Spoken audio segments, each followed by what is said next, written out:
Мой дедушка, Ганеев Шерифьян Садыкович, 1924 года рождения, был призван в вооруженные силы Советского Союза в 1943 году. Он принимал участие в боях за Смоленск, где был тяжело ранен.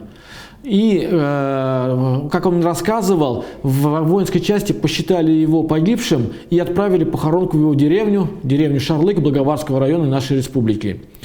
Эту похоронку почтальон принес, отдал маме, но дедушка не погиб, его спасли.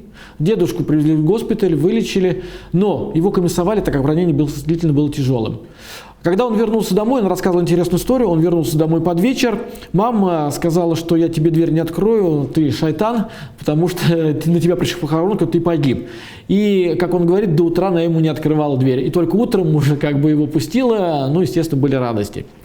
Вторая история, которая была связана с дедушкой, то, что вот медаль, он получил за тот бой медаль за отвагу, но эта медаль его вручили только в 1985 году. То есть вот эти два эпизода, вот как говорят, показывают, как в кино. Вот действительно эти два эпизода случилось с моим дедушкой. И в 1985 году эту медаль ему вручили, он еще живой, здоровый был.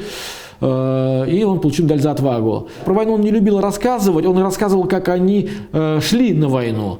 Он был простой деревенский парень, он говорит, что они шли пешим маршрутом несколько месяцев, и как бы все уставали, и он такую интересную историю рассказывал, когда, говорит, останавливались на отдых, я, говорит, уже знаешь, как надо делать, я, говорит, ложился и ноги поднимал кверху, чтобы кровь проливала обратно к голове. Ну, такие маленькие нюансы. Вообще он воевал пулеметчиком. Как он сказал, как произошло ранение? Говорит, мы там, ну, скажем так, воевали за одну деревню, и там был снайпер. Снайпер, говорит, подстрелил моего наводчика и, ну, стрелял в меня. Я, говорит, у него выпустил несколько обоим, но, говорит, похоже, я в него так и не попал, потому что он попал в меня. После окончания войны он работал директором школы, председателем колхоза, учителем истории. Вот. Ну, к сожалению, он умер в 2004 году. Но мы, скажем, у нас есть традиция, ежегодно 9 мая, сначала при жизни дедушки мы приезжали в деревню, теперь, когда он умер, приезжаем на кладбище. Вот, скажем, отдаем память, отдаем уважение нашему дедушке, который воевал за нас, спасал нашу родину, спасал нашу страну.